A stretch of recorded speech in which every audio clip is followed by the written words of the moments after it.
बड़ी फंडामेंटल चीज़ें हैं जो कि प्रोबेबिलिटी के वैसे तो बारे में तुम प्रोबेबिलिटी पढ़ोगे तो तुम्हें पता लगेगा उसके बारे में। बट फॉर एग्जांपल जी अगर मैं आपको कहूँ कि मैंने कॉइन टॉस किया, कॉइन टॉस करता हूँ मैं, तो एक कॉइन टॉस के आने की प्रोबेबिलिटी, हमें हेड के आने की प्रोबेबिलिटी कितनी होती है? ठीक है, ये है हेड आने की प्रोबेबिलिटी। ठीक है, प्रोबेबिलिटी ऑफ हेड, ठीक है, कितनी है? 1/2। व्हाट इज द प्रोबेबिलिटी कि हमें हेड आता है और अगली दफा दोबारा हेड आता है? 1/2 प्लस 1/2 9। अब एक तरीका पता है क्या है इससे निकालने का? एक तरीका ये होता है कि फॉर एग्जांपल मैं कहता हूँ कि मेरे पास यूजुअली होता है कि प्रोबेबिलिटी निकालने के लिए हमारे पास एक पूरा ऑल पॉसिबिलिटीज का सेट होता है। ठीक है, फॉर एग्जांपल क्या आ सकता है जी? Head head, head tail, tail head और टेल। ठीक है, अब मैं आपसे एक सवाल ये कर रहा हूँ कि भाई व्हाट इज द प्रोबेबिलिटी कि 2 दफा हेड आएगा? तो ये 4 टोटल साइज है। ठीक है, यो वो आता है नीचे डिनोमिनेटर में, और जिस इवेंट मैंने आपको कहा है करने को वो कितनी दफा आ सकता है? 1 दफा। तो 1/4। ये बात सुना? दूसरा होता है ये है कि जो इवेंट मैंने किया है, जो भी मैंने, और सर मैंने कह दी कि ये इवेंट में मजीद जो 2 इवेंट हैं ये आपस में म्यूचुअली, अगर वो उससे इंडिपेंडेंट है, इंडिपेंडेंट मतलब होता है कि आपने जब पहला इवेंट किया तो वो उसकी प्रोबेबिलिटी कितनी थी? 1/2। मैं दोबारा से कॉइन टॉस करता हूँ, उसके आने की प्रोबेबिलिटी कितनी है? दोबारा 1/2 है। So what is the probability कि दोनों दफा हेड आया होगा? 1/2 time 1/2 which is equal to 1/2। ये बात हुई कि अगर मैंने 2 दफा कॉइन टॉस किया, ये बात सुनाई? ठीक है, ये मैं मल्टीप्लाई तभी कर सकता हूँ जब मेरे पास दोनों जो इवेंट्स हैं, दोनों जो एक्सपेरिमेंट्स हैं, वो दोनों को नाम आएंगे इंडिपेंडेंट है। ओके, ये बात सुनाई? ऑलराइट, तभी मैं उन दोनों की प्रोबेबिलिटी को मल्टीप्लाई। ओके, यहाँ पर इसने एक बहुत बड़ी असम्पशन ली हुई कि भाई मेरे पास जो मैं पहला सेट रखता हूँ उससे जो प्रोबेबिलिटीज जनरेट होती हैं, और जो मैं दूसरा की रखता हूँ डिक्शनरी के लिए दोबारा, उसके लिए जो की जनरेट होती है वो पहले वाली की के ऊपर डिपेंडेंट नहीं है। That's how we generated the hash function, क्योंकि हर की जो होती है वो एक अलग तरीके से जाके मल्टीप्लाई होती है, तो वो एक डिफरेंट की जनरेट होती है। ये बात सुना? ठीक है, इंडिपेंडेंट इवेंट क्या होते हैं? फॉर एग्जांपल इंडिपेंडेंट इवेंट होते हैं कि जैसे मैंने अभी आपको पॉइंट ऑफ एग्जांपल कि पहले जो मर्जी आता है, अगला एक्सपेक्ट जो इवेंट होने लगा है उसका पिछले वाले पे डिपेंडेंसी नहीं है। ये बात सुना? ठीक है, मैं आपको एक और एग्जांपल देता हूँ कि इस पे ये डिपेंडेंसी है। फॉर एग्जांपल मेरा एक्सपेरिमेंट ये कि मैंने 3 दफा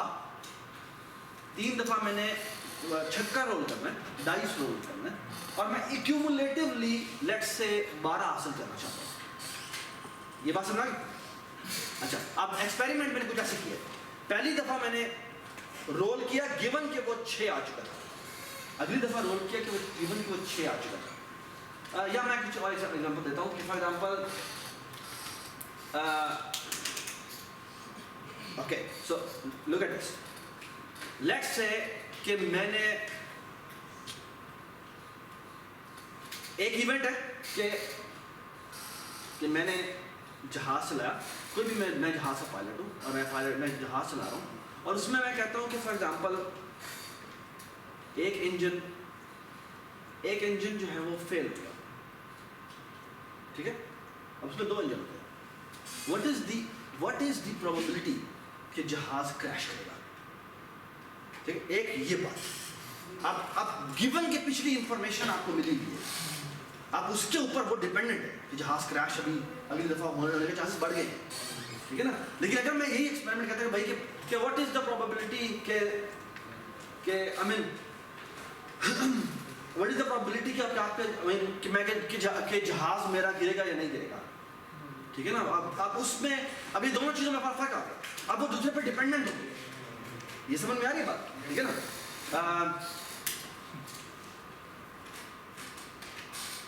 कोई और एग्जांपल क्या हो सकती है? फॉर एग्जांपल इंडिपेंडेंस में होता है कि अगर मैं आपको बता दूं ना 2 एक्सपेरिमेंट्स आपस में इंडिपेंडेंट है, इवेंट्स एक्सपेरिमेंट इंडिपेंडेंट है, तो उनकी प्रोबेबिलिटीज को आप मल्टीप्लाई कर सकते हैं। ये भी हुआ होगा, ये भी हुआ होगा, ये भी हुआ होगा, तो प्रोबेबिलिटी को मल्टीप्लाई कर सकते हैं।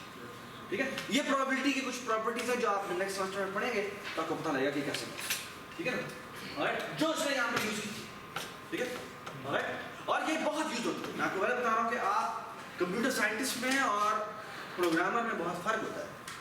कंप्यूटर साइंटिस्ट को जब भी प्रॉब्लम दिए जाते हैं उनमें उनको प्रॉब्लम दी जाती है कि भाई ये प्रॉब्लम है, ये सॉल्व करो, हमें नहीं पता कैसे सॉल्व करो। ये डिक्शनरी वाला प्रॉब्लम है, ठीक है, जो आपकी क्लास असाइनमेंट है, ठीक है। उसमें द थिंग इज के अगेन आइडिया इज कि हमें ये प्रॉब्लम दिया गया कि हमने ये डिक्शनरी, हमें स्पेल चेकर बनाना है, ठीक है, स्पेल चेकर बनाना है जैसे मर्जी बनाओ, ठीक है, और वो स्पेस एफिशिएंट होना चाहिए, ठीक है। अब अगेन बात ये है कि उसके लिए और वो आपसे कुछ रिक्वायरमेंट करता है कि भाई it should be that much correct, ठीक है। तो वो करेक्टनेस के बारे में जो प्रूफ है देना कि भाई देखो मैंने ये एक टेक्निक बनाई है, मैं ये नहीं कहूँगा ये टेक्निक बनाई है जो चलती है, हाँ भाई चलती कैसे, मुझे इसका प्रूफ दो, तो you will give this proof, ठीक है। There is no need to memorize कि भाई ये कि फॉर एग्जांपल यहाँ से इससे मैं इस स्टेप पे कैसे आया, वो तुम कह सकते हो भाई मैंने ये फलाने से हेल्प ली और ये पूरी मैंने ये सीक्वेंस बनाई और उसके बाद मैं कह सकता हूँ कि भाई ये एक्सपेरिमेंट वगैरह सॉल्व किया, ओके। ये फॉर एग्जांपल मैं भी बताता हूँ इसमें जिसने मैथ ट्रिक्स वगैरह यूज किए वो आप गूगल भी कर सकते हैं। फॉर एग्जांपल आप अगर आप सिर्फ ये एक्सप्रेशन बना देते दैट इज फेयर इनफ। ये एक्सप्रेशन बनाने के बाद इसको सॉल्व कैसे करना है वो आप किसी मैथमेटिशियन से हेल्प लेके वोल्फ्राम अल्फा वगैरह से देख के इसकी अप्रोक्सीमेशन आराम से कर सकते हैं, ठीक है। वो कोई ऐसी बड़ी बात नहीं है, ठीक है। ये मैथमेटिक्स के बने हुए टूल्स को हमें यूज़ करना चाहिए, हमें सीखना चाहिए, ठीक है। इसने क्या किया था, इसने ये किया था कि भाई व्हाट इज़ द प्रोबेबिलिटी कि मैंने हैश फंक्शन लगाया और किसी भी एक बिट के ऑन होने की प्रोबेबिलिटी कितनी है 1/m, ठीक है। हैश फंक्शन को उसने की ने कोई भी एक की जनरेट की होगी 1 में से m से, और क्योंकि हमें वो यूनिफॉर्मली डिस्ट्रीब्यूट करके देता है यूनिवर्सल हैश फंक्शन, तो हमें पता है कि वो की सेलेक्ट होने की प्रोबेबिलिटी कितनी है 1/m, ठीक है। सो फार सो गुड, ऑलराइट। अच्छा भाई इसी तरह मैं कहता हूँ कि व्हाट इज द प्रोबेबिलिटी, अच्छा एक और बात भी इंपॉर्टेंट है, व्हाट इज द प्रोबेबिलिटी कि अगर ith बिट 1 हो इसकी प्रोबेबिलिटी 1/m है, व्हाट इज द प्रोबेबिलिटी कि वो 1 नहीं है 1 - 1, ठीक है, क्योंकि टोटल प्रोबेबिलिटी जो होती है ना सम वो 1 होता है, ये बात सुना, ठीक है। फॉर एग्जांपल देखो व्हाट इज द प्रोबेबिलिटी कि हेड नहीं आएगा, वो है 3/4, कैसे निकाला 1 - 1/4 1, ठीक है ना, ये बात सुना। और एक और बड़ा दोस्त ठीक है कि 1 क्यों होनी चाहिए, क्योंकि अगर आप इससे देखें मैं एक्सपेरिमेंट इस तरह से कर रहा हूँ कि ये 3/4 होती है, व्हाट इज द प्रोबेबिलिटी कि या वो हेड आएगा या मैं टोटल सम निकालना चाहूँ तो वो 3/4 + 1/4 बनेगा जो कितना होता है 4/4 होता है, तो 1 टोटल प्रोबेबिलिटी होता है 1, ठीक है, ऑलराइट।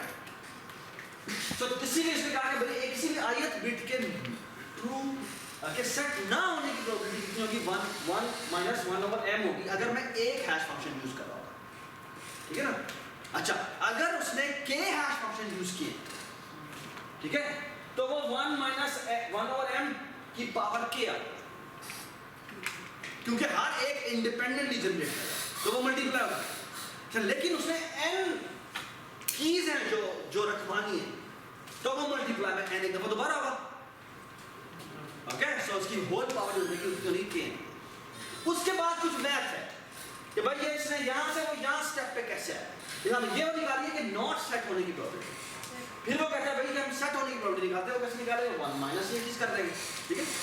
उसके बाद ये इस चीज़ को उसने सॉल्व किया और वो कुछ इसका सॉल्व किया कि इफ यू रिमेंबर हमने एफएससी में भी किया था कि 1 + 1/x जो होता है 1 + 1/x की पावर जो x होता है ना वो e⁻x के बराबर, लिमिट भी तो होता है, हाँ limit x approaches to from the V, ठीक, वो इधर साथ कुछ हैंडल होती है क्योंकि वो 0 की अप्रोच इसके बराबर है, किससे अप्रोच कर यहाँ पर आ जाते हैं। इसी तरह यहाँ पर तुम देखोगे क्योंकि यहाँ माइनस है, ये ना 1/m है तो इसको मैं कह सकता हूँ कि पावर m, ये 1/m है तो उसकी पावर m होनी चाहिए, ठीक है। और m यहाँ पर किया तो मुझे m बाहर डिवाइड करना पड़ेगा, ठीक है। और क्योंकि यहाँ माइनस है और फॉर्मूले में यहाँ प्लस होता है तो मुझे यहाँ पर माइनस लेने के लिए यहाँ पर माइनस लेना पड़ेगा, ओके सो बस जिसको मैथ अलजेब्रा किया there was no need to memorize, ठीक है। आई मीन थिंग्स मैथमेटिकल उसने कुछ अलजेब्रा वगैरह किया और उससे हमारी चीज बनी है। अब मैं पता है ये चीज क्यों हो रहा है, ये हो रहा है e to the power -kny, ठीक है। ये यहाँ पे उसने रखा, ठीक है, यहाँ पर आया और फॉल्स पॉजिटिव के लिए उसकी पावर k ले ली, ठीक है, और उसके बाद उसके पैरामीटर से सॉल्व किया। उसके बाद वो कहता है मैंने एक्सपेरिमेंट करना है, एक्सपेरिमेंट करके मैं देखूँ किस वैल्यू के ऊपर ये चीज़ बनी और ए स्पेसिफिक अल्फा को वो फिक्स करेगा। So here is how the experiment will run, कि वो अल्फा को फिक्स करेगा और अल्फा को फिक्स करके देगा कि किस वैल्यू के लिए ये चीज़ सबसे मिनिमम आती है, क्योंकि हमें इस प्रोबेबिलिटी को मिनिमाइज करना है, ओके। और फिर उसके ऊपर प्रोडिक्शन, ओके, तो that's how to do it, okay. तो आपको जो असाइनमेंट की सेट मिलेगी उसमें कुछ इस तरह की बात है, क्योंकि भाई कि आपने एक्चुअली ये इक्वेशन आपको गिवन है, no need to prove it, ठीक है। इक्वेशन आप एक बार देख लें और फिर आपने इन दो पैरामीटर से खेलना है कि अगर मैं अल्फा की वैल्यू ये सेट करूं, ठीक है, फॉर एग्जांपल बिट वेक्टर आपको दिया हुआ है, एक डिक्शनरी दी हुई है आपको, और उस डिक्शनरी के हिसाब से आप अपना बिट वेक्टर बनाएं और फिर ये चीज़ें पैरामीटर बना सकते हैं, ठीक है। तो आप एक्चुअली डिफरेंट वैल्यूज रखते देखेंगे कि के और एक एक्चुअली नेचुरल रूप लगा होगा जो कि अल्फा को चेंज करेगा और के को चेंज करेगा और फिर वो फिगर आउट करेगा कि ये कौन सी वैल्यू ठीक है और उसके ऊपर आपको डिक्शनरी, ठीक है। और फिर आप कहेंगे यहाँ पे कोई पैसेज दो मुझे, बता सकता हूँ कौन कौन से वर्ड हैं जो कि स्पेलिंग में गलत है, ठीक है, कुछ इस तरह, okay. Alright,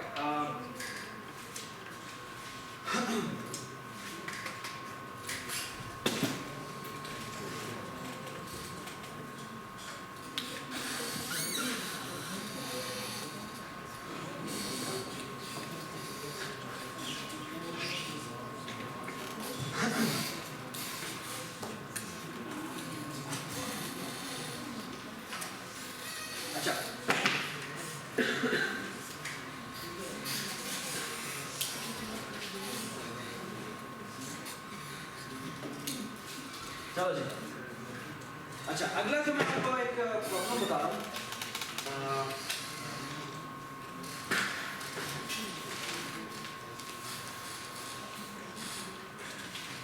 so the next topic is actually sorting. हमने सॉर्टिंग में कौन से एल्गोरिथम पढ़े थे पहले? बबल सॉर्ट, हमने सॉर्टिंग में पढ़ा था बबल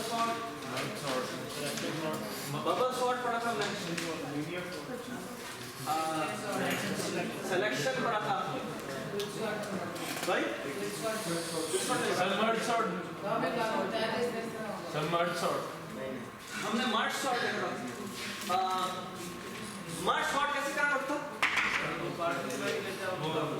तो मर्ज सॉर्ट का आइडिया ये था कि आपके पास एक अरे लीजिए, ठीक है, आपके पास एक अरे है, ठीक है, और आपने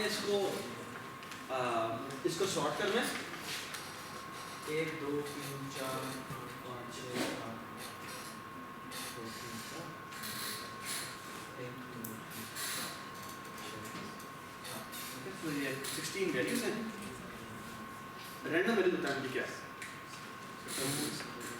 2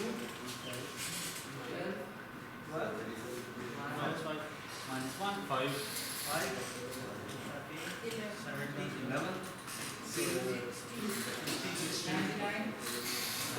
420 16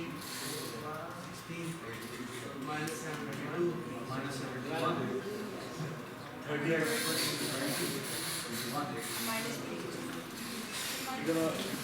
-71